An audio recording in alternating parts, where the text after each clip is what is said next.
네, 안녕하세요. 전 두루에서 일하는 최초록 변호사입니다. 오늘은 공항 난민과 관련된 얘기를 해보려고 하는데요. 저는 공항 난민을 공항에 갇힌 사람들이라고 얘기를 하고 있습니다. 공항 난민 하면은 다른 분들은 어떤 이미지를 떠올리실지 모르겠는데 아무래도 제일 유명한 것은 영화 터미널 같은 사례일 것 같아요. 네, 하지만 실제는 영화처럼 낭만적이지 않기 때문에 어쩔지 이런 얘기들을 좀 나눠보려고 하는데요. 저는 이제 작년, 재작년에 그 루렌도 가족으로 불렸던 공항 난민의 사례를 지원을 했었고 두루하고 함께 지원을 했었습니다. 지금은 난민인권 네트워크에서 구금 워킹그룹에서 활동을 하고 있고 또 난민인권 네트워크 내에 출입국항 워킹그룹이 있는데 여기서 하는 공항 난민 실태조사를 함께 진행을 하고 있습니다. 우리나라에는 아무래도 시리아 난민, 또 예멘 난민으로 많이 알려졌는데 오늘은 이 사람들이 공항에 왜 갇히게 되었나 그리고 어떤 모습으로 살고 있는가 이런 것들을 보려고 합니다. 오늘 목차는 이런 내용이에요. 난민 신청을 실제로 하고 있는지 이런 것과 제도를 오늘 다 얘기하기는 어렵고 좀 개관하는 정도에서 말씀을 드리려고 하고요. 그리고 아무래도 3번이 오늘의 주요한 내용인데 실제 인권 침해 사례들을 보려고 합니다. 그 과정에서 어떤 문제점이 있는지도 보고 좀 제도 개선 방향이라든지 이런 것도 좀 말씀을 드리려고 해요. 일단 들어가면서 제가 그 가족들을 대리하게 된 얘기를 조금 말씀을 드리려고 하는데요.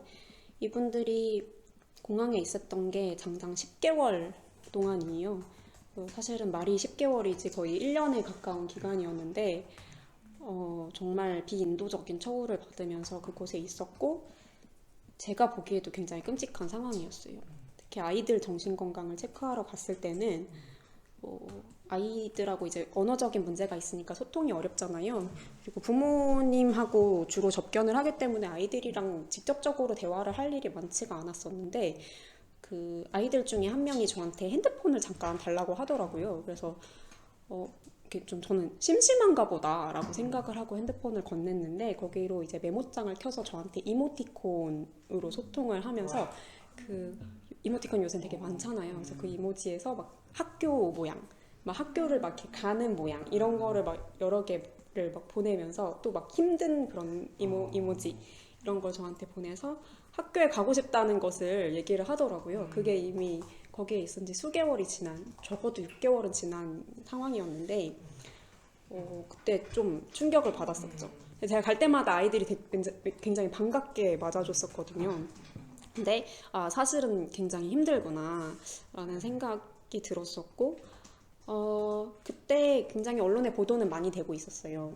저는 실은 저랑 제 동료들은 이 사건이 언론의 주목을 그렇게 받을 줄을 몰랐었고 워낙 소외된 사람들이기 때문에 그랬는데 되게 좀 약간 당혹스러운 마음도 많이 있었고 너무 알려지게 되니까 뭐 여론도 반대 여론도 많이 있었으니까요.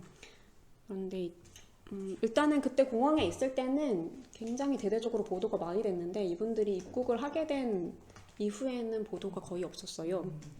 물론 이제 한국에서 안정적으로 체류를 하셔야 되지만 조금 우려가 되는 건 이제 출국을 하게 되셨다는 소식이 잘 알려지지는 않으면서 반대 진영에선 여전히 불해부되었다는 것만 기억을 하고 있죠. 이 사람들이 가짜 난민이라는 인상만 남아있는 그런 상태이죠.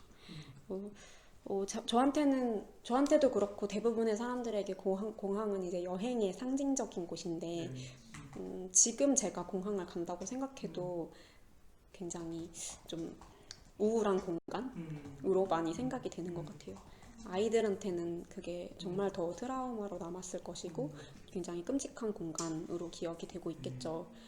저는 이것이 야말로 구금이라고 생각을 하는데 구금이 뭘까? 그 쇠창살 안에 갇히는 것만 구금이 아니라 자유롭게 어딘가를 나갈 수 없는 것, 자유롭게 행동할 수 없는 것 그런 자유의 박탈이야말로 구금이 아닌가 그런 생각을 하게 했었고 더 나아가서는 우리가 생각하지 못했던 정말 인권의 사각지대가 무엇일까?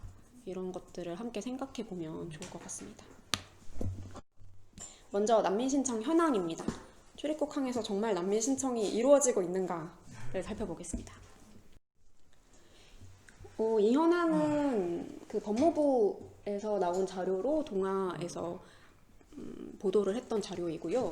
연도별로 출입국항 난민 신청 현황을 보실 수 있는데 2014년에 제도가 실시되었고 이때는 신청 자체가 많지 않았어요. 알려지지 않았기 때문이겠죠. 71건 중에서 회부된 게 26건, 불회부된 게 47건이었습니다. 그러니까 6.5 대 3.5 정도의 비율이었고요. 2015년에 급증한 걸 볼 수 있는데 이때는 시리아 난민이 들어왔을 때입니다. 그리고 이때 회부된 케이스가 많은 것은 시리아 난민에 대해서 소송을 하면서 회부가 결국에 된 분들이 많이 있었죠. 그리고 이 이후에 아마 출입국에서는 굉장히 많은 생각을 했을 것 같아요. 이렇게 신청을 하고 들어올 수가 있구나. 여기에 이제 나름대로 경험이 있는 사람들이 배치가 되었을 것이고 2016년부터는 현저히 회부율이 낮아지기 시작합니다. 이 회색 그래프가 불회부 그래프인데 저 그래프가 더 높아지는 것을 볼 수가 있죠. 그래서 2017년에는 불회부율이 이 그래프 상으로 제가 계산을 해보니 85%. 그러니까 대부분의 사람들은 불회부가 된 것이죠. 그렇다면 정말로 2015년 이후에는 위장 난민이 많아져서 불회부가 많이 되었을까? 저는 그렇게 생각하진 않는데요. 2019년의 현황을 보겠습니다. 최근에 난민인권센터에서 발표한 현황 통계에 따른 것인데요. 한 해 동안 2018년의 예멘 이후로는 그때는 좀 많은 사람들이 왔었기 때문에 그것보다는 조금 줄어서 188건이 있었고 회부된 건이 이 중에 13건, 6.9%였습니다. 굉장히 적은 수치인데요. 여기서 출입국항이라고 하면은 그 공항이나 항구를 말합니다. 대부분의 경우는 이제 인천국제공항으로 들어올 거고 적은 케이스는 또 제주공항으로 들어오는 경우가 있습니다. 대부분은 항구보다는 공항으로 들어오기 때문에 저희는 보통 공항 난민이라고 얘기를 하고 있습니다. 여기서 회부라는 단어가 조금 생소할 수 있는데 이제 회부라고 하면은 공항에서 하는 심사는 자격 심사, 그러니까 사전 심사예요. 이 사람이 난민 심사를 받을 자격이 있는가를 심사해서 자격이 있다 하는 판단이 되면 회부가 되어서 본격적인 난민 심사를 받을 수 있게 되는 것입니다. 그래서 여기서는 이제 사전 심사를 거치지 못한 케이스가 굉장히 한 3%, 94% 이렇게 되는 것이죠. 2015년에만 잠깐 회부율이 높았었는데 그게 이제 32% 정도였더라고요. 그게 이제 2015년에 71%였습니다. 그거는 이제 시리아 난민들이 많았기 때문입니다. 그래서 이런 신청에 따라서 제도가 어떻게 운영되고 있는지 최대한 간략히 말씀을 드려보겠습니다. 먼저 이 제도가 어떤 취지에서 만들어졌는지 말씀을 드리려고 하는데요. 관련된 내용은 난민법 6조에 있고요. 난민법이 시행된 당시부터 처음부터 있었던 제도입니다. 아까 말씀드린 대로 인정심사가 아니라 적격성을 심사하는 제도입니다. 본심사를 받을 자격이 있는지를 심사하는 것이고요. 이 취지가 무엇일까 하면 공문서에 다 남아 있어요. 법원 판결에서 뭐라고 했냐면 신속한 절차를 진행하기 위한 제도라는 것입니다. 그래서 명백하게 근거가 없거나 남용하는 신청을 방지하고 심사 효율성을 제고한다는 것이에요. 처음에 이제 법이 만들어질 때 법사위에서 심사 보고서를 보면 특히 국경 수호라는 입장에서 보면 재량이 굉장히 넓게 인정이 되고 있거든요. 그러다 보니까 자의적 행정에 의해서 난민 신청이 거부되는 경우가 있을 수 있다는 거죠. 그래서 송환되는 것을 한마디로 방지하겠다는 목적, 되게 좋은 목적에서 만들어진 제도예요. 6조에서 실제로 어떻게 규정을 하고 있는가 하면 입국 심사를 받을 때 난민 신청을 할 수 있다고 돼 있고 난민 인정 신청서를 제출하도록 되어 있습니다. 그리고 신청을 하면 일정한 장소에 7일 동안 머무르게 하고 그 기간 동안 심사를 할 수가 있습니다. 실제로 시행령에 있는 내용을 보면 어떻게 운영이 되는지 보실 수가 있는데 어떤 경우에 회부를 안 하는가, 그러니까 불회부 결정을 받는 경우가 어떤 경우가 이제 밑줄을 친 것이 이제 제가 대리했던 사례에서 저 3호와 7호에 해당한다라는 이유로 불회부 결정을 받았었는데요. 서류가 거짓인 경우, 그래서 거짓으로 이제 서류를 가지고 와서 난민 신청을 하려고 한 사람, 그다음에 경제적인 이유로 난민 인정을 받으려는 등 난민 인정 신청이 그 자체로 명백히 이유가 없는 경우, 이런 경우에 회부가 되지 않습니다. 이 제도는 강제 송환 금지 원칙을 반영한 제도예요. 그래서 임의의 제도라거나 한국에만 있는 제도는 아닙니다. 그래서 강제 송환 금지 원칙이 무엇인가 하면 그 난민 협약에 있는 내용이고, 이 내용은 저희 난민법에도 반영이 돼 있는데요. 난민을 어떠한 방법으로도 국경으로 추방하거나 송환해서는 안 된다는 내용입니다. 이제 난민을 보호하기 위한 최초의 가장 중요한 원칙이에요. 그래서 이 강제송환 금지 원칙을 채약국인 대한민국도 의무로 가지고 있고, 이 의무를 이행하기 위해서 이런 제도를 운영하고 있는 것입니다. 그래서 여기에서의 난민은 인정을 받은 사람뿐만 아니라 일단 비호 신청을 한 모든 사람이 난민에 해당이 됩니다. 그리고 난민 인정 절차 자체가 그 난민을 심사해서 권리를 부여하는 제도가 아니라 법리상으로도 이 사람이 난민이다 이런 것을 확인하는 것 뿐이거든요. 그래서 신청을 한 사람 전체가 난민에 당연히 해당하는 것이죠. 그런데 이렇게 좋은 취지에서 시작한 제도가 문제는 좀 취지에 맞지 않게, 심지어는 취지에 반하게 운영이 되고 있기 때문에 문제가 발생하는 것입니다. 그래서 실제로는 출입국에서 사람들을 돌려보내기 위한 그런 제도로 운영이 되기도 합니다. 그래서 강제 송환의 위험에 많은 난민들이 놓여 있고, 그 과정에서 굉장히 많은 인권 침해가 일어나고 있습니다. 신청 단계를 보시면요, 크게 세 단계로 볼 수가 있는데, 먼저 접수하는 난민 신청 단계, 그다음에 심사 단계. 이때는 난민 인정 심사 대기실이라는 곳에 7일 동안 있게 되고요. 처분 결과 통지라는 것은 이제 불회부 결정을 받은 경우를 말할 텐데, 이때 2단계에 있게 됩니다. 이때는 송환 대기실 이라는 곳에 있는데, 요새 2018년 이후에는 환승구역에 머무는 경우가 더 많아요. 그 이유는 송환대기실이 법리적인 근거가 없는 곳이에요. 그래서 이 공간을 운영하면서 굉장히 열악한 환경에 놓여 있다는 것이 문제 제기가 많이 되었고, 그래서 2018년 이후에는 환승구역으로 가는 케이스가 더 많아졌어요. 그래서 송환대기실에 있겠다는 이렇게 확약서 서명을 따로 받지 않는 한 전부 다 이제 환승구역으로 보내지게 됩니다. 이 환승구역은 저희가 일반적으로 생각하는 터미널을 생각하시면 되고, 그 면세점 있는 넓은 공간 전부가 이 구역에 해당하게 됩니다. 그래서 이 3번의 이 단계에서 난민에게 어떤 처우를 해야 되는지는 법에 아무런 내용이 없어요, 사실. 그래서 굉장히 공백으로 있는 곳이고, 책임이 그러니까 분명하지 않죠. 아무도 책임을 지지 않는 공간인 거죠. 항고 소송을 해가지고 승소를 하고 나중에 입국한 사례가 상당히 많이 있었습니다. 그래서 단계별로 간단히 좀 사진으로 제가 설명을 드릴게요. 신청 단계는 그 심사대에서 이루어지는 경우가 종종 있는데요. 일반적으로 저희 외국에 나갈 때도 그렇고, 한국에 들어오는 외국인들도 그렇고, 여기서 보시는 이제 입국 심사대에서 심사를 받게 되죠. 여기서 실은 난민 신청 의사를 바로 표시하시는 분은 조금 소수이기는 해요. 왜냐하면 보통은 들어와서 정식적인 절차를 거쳐서 난민 인정을 받고 싶어 하시기 때문이고요. 소수의 경우에는 여기서 난민 신청을 하시는 분도 있습니다. 그래서 여기서 심사를 해서 뭔가 비자에 문제가 있다든지 여권에 문제가 있다든지 하면은 그 옆에 위치한 입국 재심실이라는 곳에서 다시 검토를 받게 됩니다. 그래서 여기서 난민 신청 의사가 확인된다라고 하면은 다음 단계로 넘어가는 것이죠. 그게 이제 심사 단계입니다. 아까 말씀드린 대로 7일 내에 결정을 해야 되고, 회부 혹은 불회부 결정을 받게 됩니다. 이때는 이 사진에 보이는 난민 인정심사 대기실이라는 곳에 있게 되고요.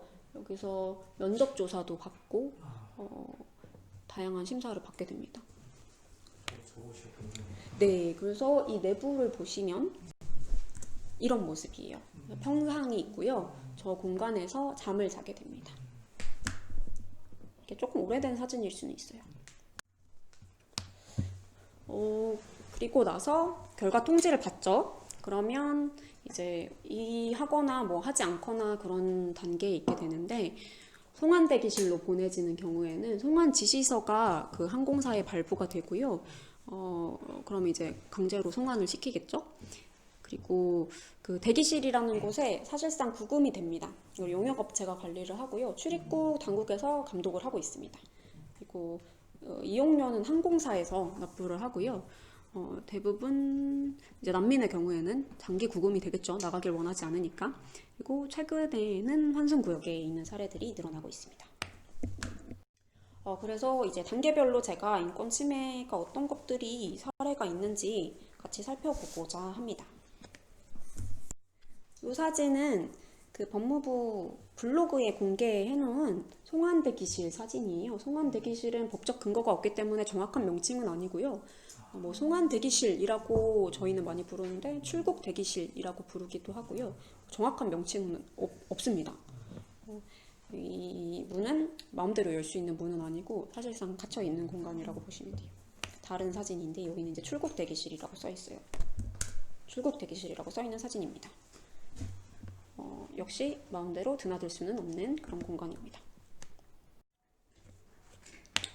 그래서 신청할 때부터 해서 그 이의할 때까지 굉장히 모든 단계에서 사실상 구금되어 있다고 보시면 되는데요. 특히 기간이 장기화되기 때문에 문제가 됩니다. 그리고 이 모든 과정에서 간접적으로 송환을 압박을 하죠. 사실상 난민 신청을 포기하도록 하고 있는 것입니다.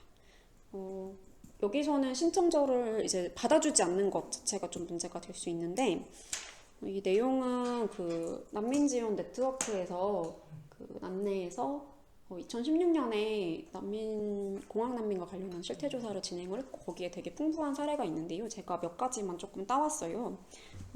여기 내용을 보시면 접수를 지연한 사례인데요. 제가 조금 띄엄띄엄 읽을게요. 30분마다 출입국 직원 혹은 항공사 직원이 방문해서 돌아가라고 강요를 했어요. 그때마다 난민 신청을 하고 싶다는 의사를 밝혔습니다. 출입국 직원이 너의 요구를 받아들이지 않았기 때문에 넌 돌아가야 한다고 했어요. 직원이 떠난 후에 4-5명 정도의 남자가 방으로 들어왔고 저와 가족의 모든 짐을 다 밖으로 꺼내고 저도 강제로 끌어내려고 했어요. 실제로 강제로 끌어내는 그런 사례입니다. 그러면 과연 신청을 할 때 다른 나라에서는 어떻게 하고 있는가? 제가 좀 사례를 찾아봤는데 그 뉴질랜드 사례가 좀 굉장히 광범위하게 인정을 하고 있던데, 그 난민 신청자가 영어로 의사소통이 안 되는 경우도 많이 있을 수 있잖아요. 그렇기 때문에 그 신청 의사를 광범위하게 받아들여야 한다. 그래서 신청 의사가 있으면 관련된 담당자한테 인계를 해야 된다. 이런 내용을 지침으로 두고 있고, 거기에 예가 있었어요. 박해를 당했다, 정치적 이유로 구금되었다, 이런 건 굉장히 직접적인 표현이고, 그 외에도 자기 나라로 돌아가는 게 두렵다 라고 하거나 뉴질랜드의 유엔 사무소가 어디 있는지 알려달라고 하거나 변호사를 만나고 싶다, 그래서 심지어는 저 돌아가고 싶지 않아요 라고 하는 경우에도 관련자에게 인계하도록 그렇게 안내를 하고 있습니다. 그래서 신청을 굉장히 어떤 경우에 난민 신청을 하고자 하는 것인가를 그 당국이 똑바로 알고 있어야 하고, 또 신청서를 제대로 받아들여야겠죠. 특히 그 기한이 정확히 얘기가 되어 있지 않은데 신청 접수 기한이 마련될 필요가 있습니다. 그래서 이 어려운 심사에 들어가면 어떻게 되는가? 일단 의사소통이 안 되죠. 통역이 문제가 있다고 한 분도 있었고 잘 되었다고 한 분도 있었습니다. 그런 경우에는 문제가 있는 경우에 좀 귀를 기울일 필요가 있는데요. 이 사례들을 보시면 통역인이 말을 못 알아들어서 사전을 꺼내서 통역을 하였고, 진실임을 확인한다는 간단한 문장인데 이 문장을 핸드폰으로 보여주면서 이대로 쓰세요, 그대로 받아 적으세요 라고 하였고요. 내셔널 서비스라는 말을 했는데 병역 문제라는 것을 이해를 하지 못했대요. 그래서 둘째 날에 통역사가 왔을 때 같은 사람인데 첫째 날에 작성한 종이를 보여줬는데, 그러니까 본인이 이제 난민 신청서를 작성을 한 거죠. 그래서 작성한 거를 읽지를 못했대요. 통역을 해야 되는 분이신데, 그리고 인터뷰 후에 그 기록된 내용을 다시 검토하는 과정이 있거든요. 그때 본인이 얘기하지 않은 것이 적혀 있기도 했대요. 이런 경우엔 굉장히 심각한 경우이거든요. 이 면담 조서라는 것은 그 난민 인정 과정에서 굉장히 중요한, 가장 중요하다고 해도 사실 좀 틀리지 않은 그런 만큼 중요한 조서입니다. 특히 한 번 기재된 건 바꿀 수가 없어요. 그리고 이 조서가 나중에 제대로 입국을 해서 난민 심사를 받을 때 그 면접에서 만약에 다른 말을 한다면 말이 바뀌었네? 그럼 너를 신빙할 수가 없다 라고 해서 신빙성을 받아들이지가 않고, 그러면 난민 인정을 받지 못하는 그런 사례까지 발생하는 것이죠. 그리고 난민 심사를 할 때 사실상 실질적으로 난민 심사를 하고 있습니다. 제가 아까 말씀드릴 때 이게 사전 심사에 불과하다고 했고, 자격이 있는지만 심사를 해야 한다고 했습니다. 내용을 살펴보면 이 면담은 난민 인정 여부를 판단하기 위해 매우 중요한 절차입니다. 그러니까 그 밖에서 하는 난민 인정 절차에서 쓰는 양식을 그대로 쓰고 있어요. 이렇게 안내가 되어 있고요. 박해상과 관련된 질문을 합니다. 이게 실제 조서, 제가 대리했던 분의 조서이거든요. 박해상 관련해서 난민 신청한 사유는 무엇인가요? 이렇게 브로드한 질문을 하는 것까지는 그럴 수 있어요.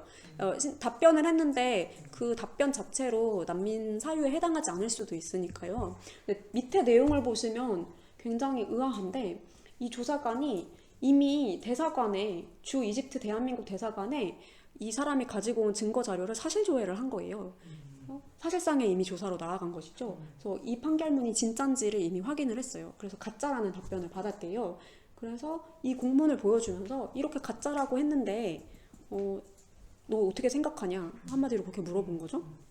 그래서 굉장히 당혹스러웠겠죠. 본인은 진짜라고 판결문을 가져왔는데, 이 사건의 경우에는 나중에 알고 보니 이 판결문 전부 다 진짜였어요. 놀랍게도.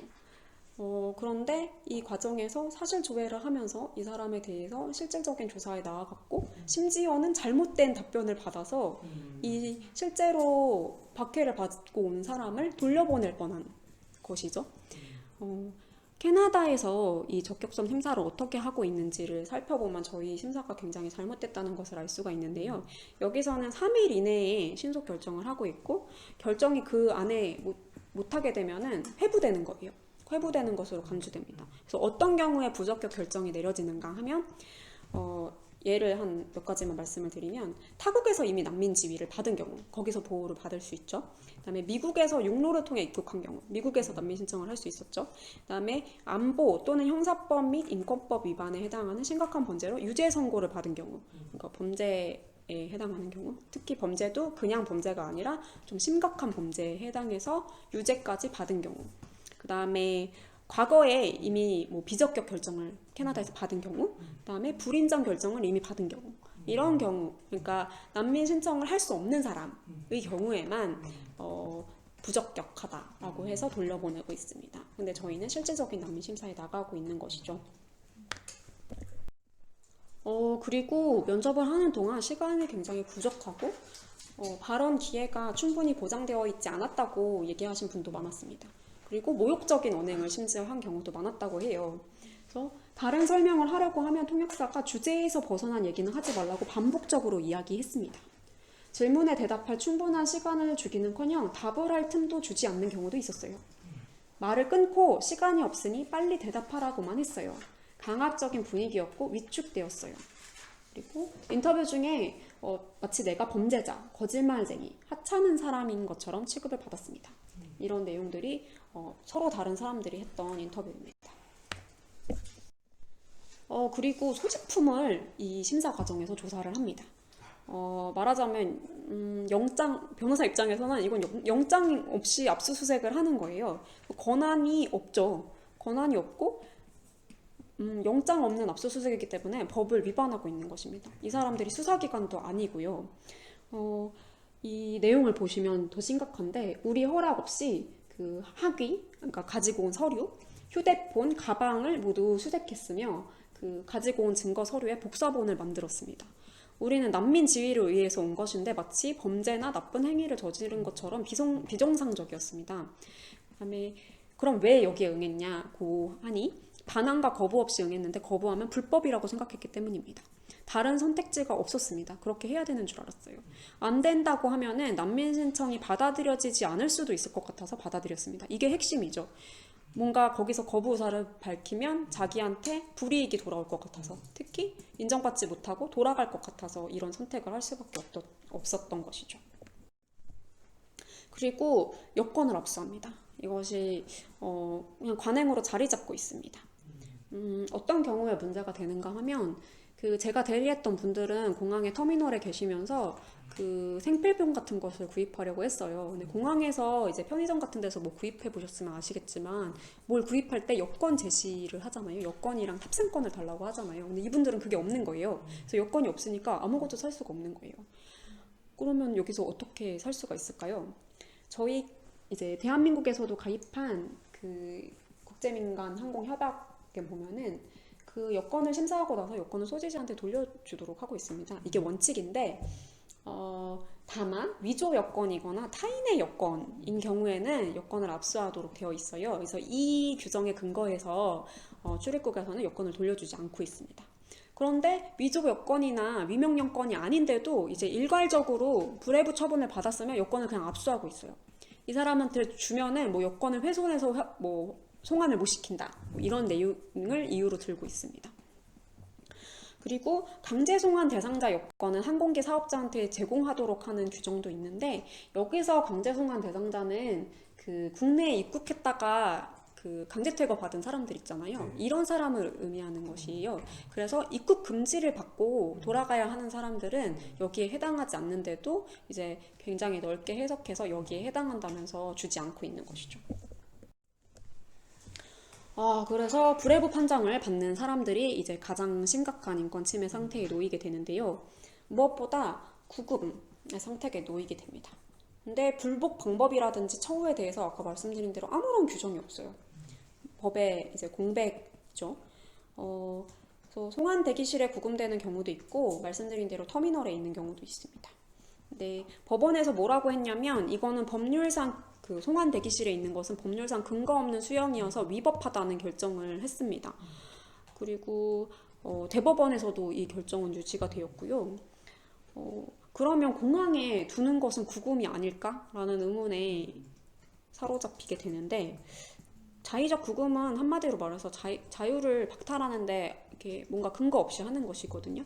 근데 공항에 있는 것도 사실상 나갈 수가 없기 때문에 넓은 의미의 구금이라고 볼 수가 있습니다. 송환 대기실에 있는 분들의 인터뷰인데요. 나가는 것이 불가능한 것이고 시도조차 하지 않았다라고 했습니다. 음식을 구입하려고 나가려고 했는데도 저지당했대요. 근데 이건 좀 특이한데요. 같이 머물던 외국인 중에서 담배 피러 나갔다 온 사람이 있었대요. 근데 그 사람은 이 사람의 생각에는 룩셈부르크, 그러니까 유럽 사람, 선진국 사람이어서 가능했다고 생각한다라고 이런 본인의 견해를 얘기하기도 했습니다. 아마 대우가 달랐기 때문에 그렇게 생각하지 않았을까 하는 생각이 듭니다. 송환 대기실이라는 곳이 어떻게 돼 있는가 하면, 원래는 송환 대기실은 다음 항공편의 송환을 위해서 짧게는 몇 시간, 길게는 하루 이틀 정도 생활할 수 있는 공간입니다. 그러니까 실은 공항에 저희가 이제 대기하는 공간과 크게 다르지 않아요. 창문도 없고요. 식사는 제공이 되긴 하는데 삼시세끼 치킨버거와 콜라가 제공이 됩니다. 남녀 방이 따로 있고 직원 공간이 있고요. 화장실이 있습니다. 네, 외부와 차단되어 있고 창문이 없기 때문에 햇빛이 들어오지 않아요. 24시간 동안 형광등 불빛 아래서 생활을 해야 됩니다. 투명 벽이 있는데 직원이 감시가 가능하다는 뜻이고요. 침구가 부족합니다. 특히 시리아 난민이 왔을 때는 사람이 굉장히 많았는데 그때 평상이 부족해서 바닥에 그냥 박스를 깔고 잤다고 하더라고요. 그리고 세탁이나 건조가 불가능합니다. 이건 인터뷰 내용인데요. 전등이 계속 켜져 있었대요. 밤과 낮을 구분할 수 없다는 것이 사실 굉장히 스트레스가 많다는 내용인데, 이것을 있어 본 사람만 사실 이해할 수 있겠죠. 그리고 밤이라는 걸 언제 알았냐? 이불을 줄 때 알았대요. 알 수가 없어서. 그리고 7, 8개월 동안 송환 대기실에 머무셨는데 나무, 그러니까 평상 위에서 잠을 잤고 그 담요는 밤 10시에서 아침 6시 사이에만 제공이 되었습니다. 그 치약이 충분하지 않았대요. 그래서 액체 비누로 막 이를 닦으시는 분도 있었대요. 그리고 일주일 내내 이를 못 닦은 경우도 있었고 아침에 오타가 났네요. 피가 나는 경우도 있었대요. 이제 잇몸에 상해서 그렇겠죠. 그리고 개인용품을 쓸 수밖에 없었는데 살 수 있는 방법이 없대요. 그래서 누가 새로 들어온 사람이 가지고 온 거를 같이 사용하고 이런 경우가 많았대요. 그리고 7일 동안 샤워를 못하는 경우도 있었다고 합니다. 이건 실제 모습입니다. 어필해서 제공한 사진이고요. 이제 버거 먹다가 이제 빵 부분을 도저히 못 먹겠어서 남긴 것이고, 저게 투명 요리. 네, 투명 요리 앞에서 이제 평상에서 잠을 자는 모습입니다. 매트리스가 없으니까 그냥 이렇게 자는 거예요. 이거는 세탁을 건조할 공간이 없어서 그냥 이제 가방에다가 박스에다가 혹은 막 문틈에 벽 틈에 이렇게 건조하고 있는 그런 걸 보실 수 있습니다. 이제 시리아인들이 이때 6개월쯤 됐을 때의 모습이래요. 그리고 제일 좀 어려운 부분, 식사가 엉망입니다. 아까 말씀드린 대로 제가 그 삼시세끼 버거가 제공되는 얘기를 드렸는데요. 난민 심사 대기실에서는 그 출입국이 관리하는데 좀 식단이 그래도 선택할 수 있는 게 있다고 하더라고요. 그리고 7일까지 있는 거기 때문에 비교적 단기죠. 그리고 난민법에 근거가 있습니다. 근데 이제 송환 대기실은 없어요. 그럼 모든 근거가 없고 실질적으로는 항공사 운영협의회에서 관리를 하고 있습니다. 그리고 수개월까지 있는 경우도 많이 있었고 여기서 식사가 어떻게 제공됐는지 내용을 조금만 보면요. 화장실에 갈 수가 없었대요. 음식이 엉망이니까. 그래서 5개월 동안 아침, 점심, 저녁으로 햄버거를 먹었고 어떤 음식은 먹을 수가 없었대요. 그리고 만두 1개와 콜라 1캔으로 3끼를 채웠다. 그보다 더 받을 심지어 양도 선택할 수가 없어서 더 주지도 않았대요. 그마저도 줄을 서서 먹고 수량이 떨어지면 못 받았다고 합니다. 그리고 이제 그 아랍에서 오는 분들도 많이 계시죠. 무슬림인데 할랄 식단이 없어요. 아예 그냥 먹을 수가 없거나 중간에 이제 본인의 뭐 그런 것도 포기해야 되는 그런 상황에 놓이게 되고요. 아동에 대한 배려 없고 당연히 없고요. 임산부 배려 당연히 없겠죠. 그리고 아파서 좀 음식을 바꿔달라고 했는데 계속 똑같은 거 나왔고 약을 먹으려면 가지고 온 약을 먹으려면 빈속에 먹으면 안 될 것 같아서 억지로 막 밥을 먹었대요. 그리고 7일 동안 심지어 식사가 끊긴 적이 있었대요. 그리고 앞으로 주지 않겠다 이런 말을 들었다고 하고요. 그래서 뭐 종교, 문화, 연령, 뭐 임신, 뭐 질병 이런 거에 대한 배려가 전혀 없고 예산 부족을 이유로 임의로 음식이 중단된 경우도 발생했다고 합니다. 그리고 관계자가 폭언을 하거나 심지어는 허위 정보를 제공하는 경우도 있었다고 해요. 기다리는 기간 동안 심지어 변호사를 찾은 이후에도 이렇게 법원에 갈 수 있는데도 계속 돌려보내려고 했대요. 그래서 유엔 난민기구에 전화를 했더니 변호사를 찾아준다고 했다라고 얘기를 했는데 이미 판결이 났기 때문에 변하지 않는다. 여기서 판결이 어떤 의미였는지 모르겠는데 어쩌면 이제 본인들 결정을 의미하는 것일 수도 있을 것 같아요. 그래서 난민으로 있을 수 없으니까 돌아가라라고 했고 계속 돌아가라고 했고 경찰을 데려와서 억지로 태우겠다. 공권력을 행사하겠다. 이런 얘기를 했고 심지어 욕을 하는 경우도 있었대요. 욕설을 하고 처음에는 이제 무슨 뜻인지 몰랐다가 나중에 이제 한국 사람을 만나면서 그 얘기를 이제 들었던 걸 기억에 남아서 누가 봐도 어투가 좋지 않았겠죠? 그게 이제 마음에 남아서 물어보니 그게 욕설이었다는 것을 나중에 알게 되었습니다. 그리고 너네 대사관에 연락할 거다. 너네 정부에 연락할 거다. 이런 협박을 받았다고 합니다. 난민을 보호해야 하는 정부에서 사실상 보호는커녕 이런 행위를 하는 경우가 있었던 것이죠. 강제송환 시도도 당연히 있습니다. 방으로 들어와서 짐 꺼내고서 막 강제로 끌어내려고 하고 아내가 떠날 수 없다 라고 하니까 아내한테 너 저 남자랑 가지 않으면 이혼해야 될 거다. 그 사람이랑 헤어질 거다. 이렇게 얘기하면서 협박을 했다고 하네요. 그리고 임신 상태였는데 이렇게 앉아있던 매트리스를 막 끌어당기면서 폭력을 행사한 것이죠. 그리고 한국어로 이렇게 계속 얘기하면서 떠밀고 억지로 데려가려고 했는데 화장실로 도망가셨대요. 화장실에 이제 안에서 잠글 수 있으니까 아마 그러셨을 것 같아요. 이런 경우가 있었고요. 이 이제 강제 송환은 직접 하는 것은 아니고 관리 용역을 사용하는 경우가 많은데, 대체로 이분들은 난민에 대해서 교육을 받으신 분이 아니기 때문에 이해가 없고, 그냥 송환하라고 하니까 난민인지 뭐 아닌지 그런 건 모르겠고, 송환하라는 지시가 내려왔으니까 그냥 그대로 이행하는 것이죠. 그 과정에서 이행을 못하면 안 되기 때문에 막 협박까지 하는 그런 경우도 있는 것입니다. 근데 이제 출입국에서는 이 송환시키는 거는 항공사 책임이다라고 얘기를 하고 있으나, 실은 이 불회부 결정을 내린 것은 출입국이기 때문에 당연히 출입국 당국의 책임이 있어야 합니다. 그러나 책임을 서로 회피하고 있죠. 제일 문제일 때는 아플 때예요. 몸이 아파서 연락을 하면 아무것도 할 수가 없다. 출입국에 얘기해라. 항공사에 얘기하면 출입국에 얘기해라. 출입국에 얘기하면 항공사에 얘기해라. 아무 서로 권한이 없다고 하고 막 울면서 부탁을 했는데도 안 되고, 결국에 이제 막 쓰러질 지경이 되니까 휠체어에 태워서 어디론가 병원에 데리고 간 거예요. 그 공항 내에 있는 병원이 있거든요. 그래서 거기로 데려가 간 거고, 근데 거기는 이제 계속 사람들이 돌아가면서 오는 곳이기 때문에 이게 본인과 관련된 전문의가 있는지는 사실 알 수가 없어요. 그리고 아파서 도움을 요청했더니 $10를 가져가서 비타민C를 가져다 줬대요. 그리고 서로 누군지 모르는 사람들끼리 생활을 해야 되잖아요. 그러면 실은 전염병에 노출이 되는 거죠. 굉장히 불안했대요. 당연히 모르는 사람들과 있으면 그럴 수밖에 없고, 또 무섭기도 했는데 아무것도 할 수 없었고, 왜냐하면 본인이 여기서 돌아가겠다고 하거나 뭔가 거부 의사를 밝히면 더 상황이 나빠질까 봐. 특히 가족들과 온 경우에는 더 그런 두려움이 심각했을 거라고 생각이 됩니다. 의료 접근권 관련해서 이제 제가 대리했던 경우에도 그 아픈 경우들이 굉장히 문제가 됐었어요. 공항이 굉장히 건조하고 24시간 불이 켜져 있고, 아까 말씀드린 대로 음식도 최악이기 때문에 모두가 건강한 사람도 아파질 수밖에 없는 환경입니다.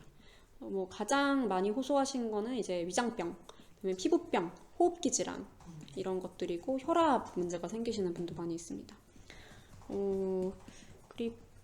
그래서 좀 많이 아프신 경우에는 긴급성육 허가라는 제도를 이용할 수가 있는데, 그게 신청권자가 항공사로 되어 있어요. 그래서 저희가 직접 신청을 할 수가 없어요. 혹은 당사자도 직접 신청을 할 수 없어요. 항공사에 계속 호소를 해서 나갈 수 있게 해달라고 도움을 요청해야 되는 거예요. 근데 항공사에선 당연히 안 해주겠죠. 왜냐면은 긴급성육 허가를 받아서 외부에 있는 병원에 가려면 본인들이 동행을 하고 책임을 져야 되거든요. 그러니까 책임을 져야 되고 비용도 부담되고, 그러다 보니까 안 해주는 거죠. 그리고 긴급성육 허가를 출입국에 해주면 이제 제한된 범위 내에서 시간과 이렇게 장소를 정해서 해주는 것이죠. 그래서 제가 대리할 때 가족 단위의 경우에는 이렇게 아픈 사람은 계속 아팠어요.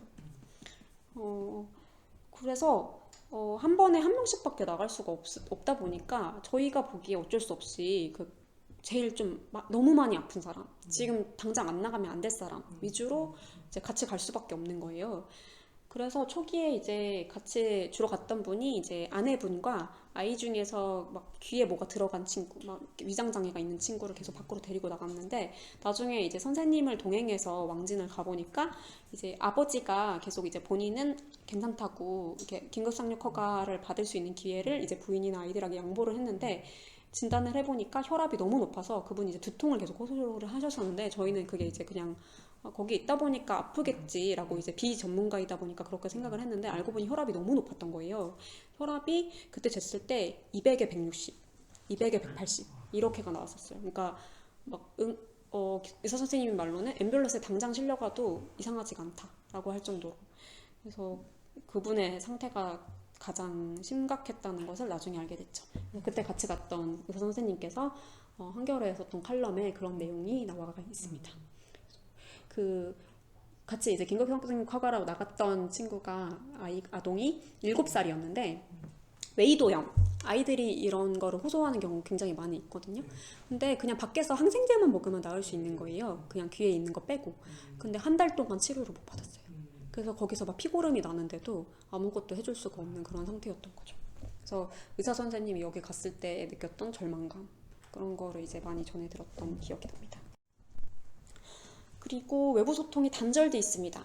그 인터뷰를 했던 24명 중에 17명이 외부 조력을 요청하지 않았습니다. 이유를 여쭤봤더니 알지 못해서, 소통을 할 수 있다는 사실을 알지 못했다. 그러니까 안내가 되어 있지 않았던 거예요. 난민법의 7조에 보면 난민 인정 신청에 필요한 사항을 게시하도록 되어 있습니다.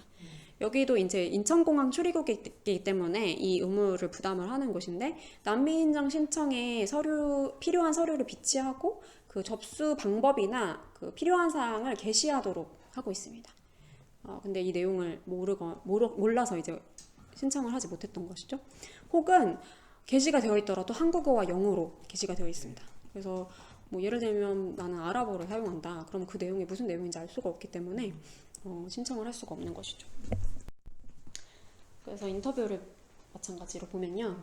우리가 유엔과 연락할 수 있는 방법을 알 수 없었습니다. 왜냐하면 심지어 요청을 했는데도 직원이 거부했습니다. 송환 대기실에 간 뒤에 하루 이틀이 지나고서 직원한테 유엔 난민기구에 연락을 해달라고 했더니 모른다고 했어요. 모를 리가 없죠, 당연히. 검색만 해도 나오는데.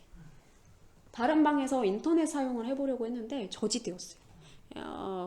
오히려 터미널에 나오면 인터넷 사용을 와이파이를 하는 경우가 많은데 송환 대기실은 좀 잘 안 된다고 해요. 외부에 연락할 수 있는 방법이 없었어요. 인터넷 사용할 수 없었고 핸드폰 압수당했고 핸드폰이 있다 해도 심카드가 없어요.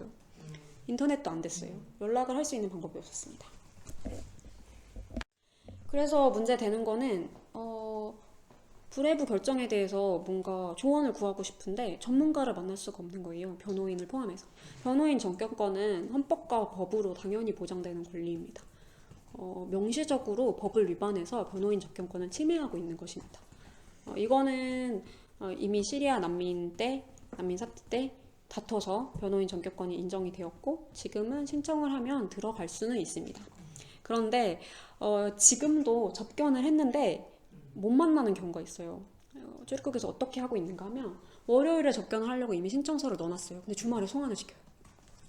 가서 혹은 연락을 해봤더니 그 사람 없대요. 송환이 됐대요. 그리고 일요일날 신청서를 넣었어요. 일요일날 들어갈 수 있게 해달라고. 거기도 당연히 당직이 있을 거 아니에요? 근데 일요일날이기 때문에 안 된대요. 그리고 환승객, 그러니까 한국으로 입국하시는 분이 아니라 한국을 거쳐서 다른 데로 가시는 분이었는데 환승객이기 때문에 대한민국에서 신청할 수가 없다라고 하면서 이 사람은 변호인 접견권이 없다고 거부했어요. 이런 접견권이 침해된 사례가 복수의 변호사와 활동가들이 증언을 하고 있습니다.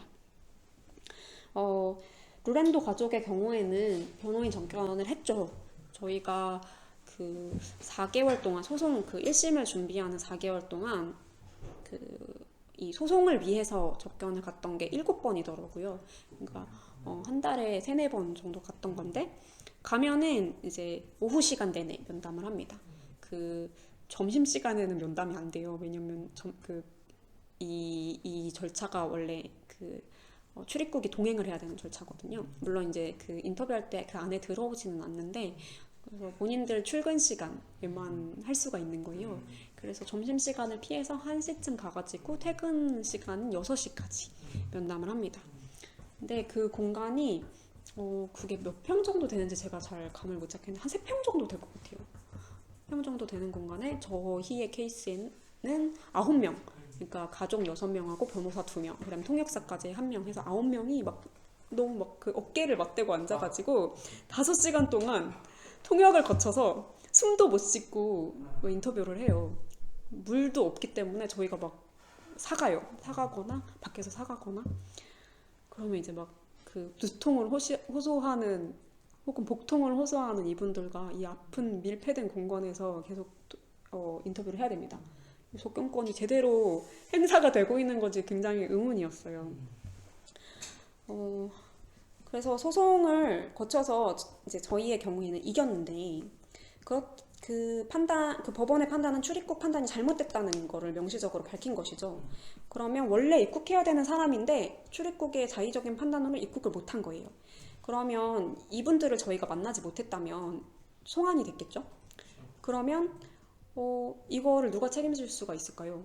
혹은 송환을 시키겠다고 해서 이 사람이 10개월 동안 있었던 걸 누가 책임을 져야 될까요? 보상을 해줄 수 있는 방법이 없어요. 그러면은 이 사람들 말고도 얼마나 많은 사람들이 강제 송환이 됐을까라는 생각이 들고 이게 난민 제도 자체가 원래 목적이 난민을 보호하기 위한 것인데 보호를 하는 것이 아니라 내버려 두고 있는 거죠. 방치를 하는 거죠. 이 과정에서 한 명이라도 사실 강제 송환을 시키면 보호를 못한 거거든요. 그러니까 책임을 방기한 거거든요. 그러니까 저는 이게 막 약간 사형을 집행하는 거랑 뭐가 다른가 그런 생각이 들더라고요. 집행하고 나면 되돌릴 수가 없는 그런 것이죠. 이거는 실제로 언론에 보도되었던 사진입니다. 저희가 대리했던 가족이고 여기서 주무시고 생활을 다 하셨어요. 여기서 아이들이 밥도 먹고 생활을 했죠.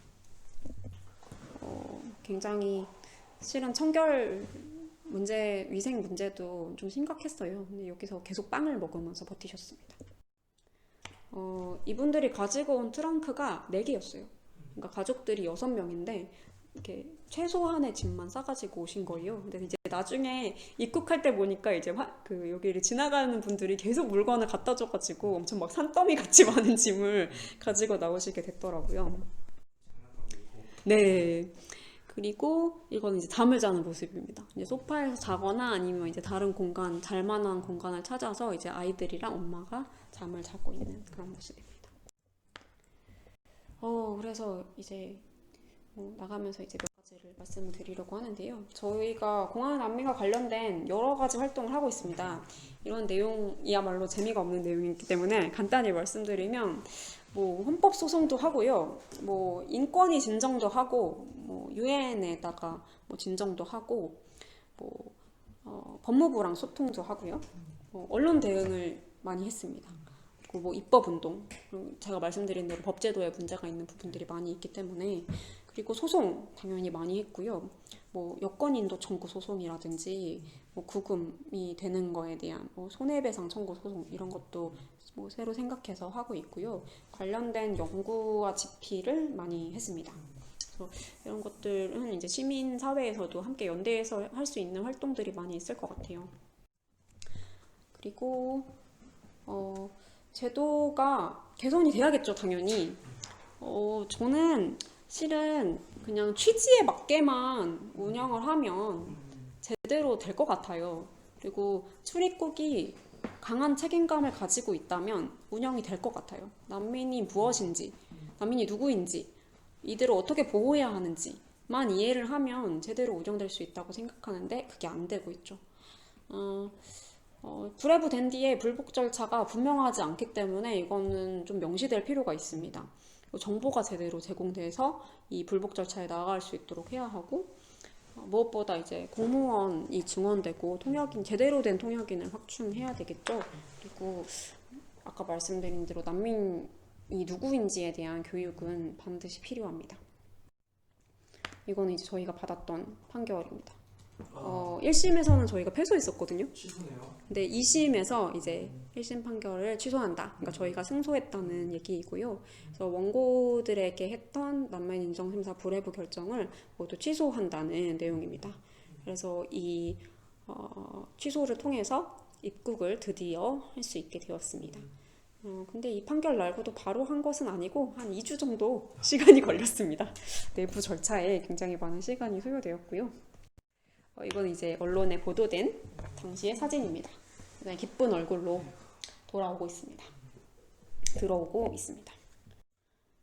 그리고 입국해서 지금 이제 경기도에서 살고 있는데 그 놀이터에서 이제 다른 친구들과 같이 놀고 있는 사진이고 그때 이제 친구들이 얘네들 또 언제 와요? 라고 물어보면서 같이 놀고 싶다고 그렇게 얘기를 했다고 해요. 네. 굉장히 표정이 확연히 밝아져서 제가 보기에도 참 좋더라고요. 그래서 이런 내용으로 일단은 오늘 강의를 마치려고 합니다. 네, 변호사님 두루 소개 조금만. 두루요? 네, 네. 여기 있으니까 네, 마침 네, 소개를 네. 드리면요. 저희 두루는 그 공익소송, 공익활동, 공익연구를 주로 하는 단체이고요. 그 주요 분야는 4분야입니다. 장애, 국제인권, 아동청소년인권, 사회적 경제 이렇게 4분야이고 국제인권의 활동 일환으로 이주민과 난민에 관련된 활동을 하고 있습니다. 그리고 최근에는 환경 영역에 관한 활동도 하려고 좀 분야를 늘렸어요. 그 공항 난민과 관련해서는 저희가 개별적인 소송도 하고 있지만 그 제도를 개선하기 위한 활동들을 많이 하고 있고 지금은 실태조사, 공항 난민에 관한 실태조사를 진행을 하고 있습니다. 그래서 이 공항 난민과 관련된 활동을 하는 분들이 굉장히 소수이기 때문에 저희가 아는 분들을 모두 동원해서 함께 실태조사를 하고 있습니다. 네, 이런 내용으로 일반 분들이 두루 활동에 뭘 참여하거나 후원하거나 이럴 수 있는 구조는 네, 후원도 가능하고요. 저희 일반 후원도 받고 있고 당연히 뭐 연대나 이런 것들은 가능할 거라고 보입니다. 이렇게 마치면 될까요? 네. 감사합니다.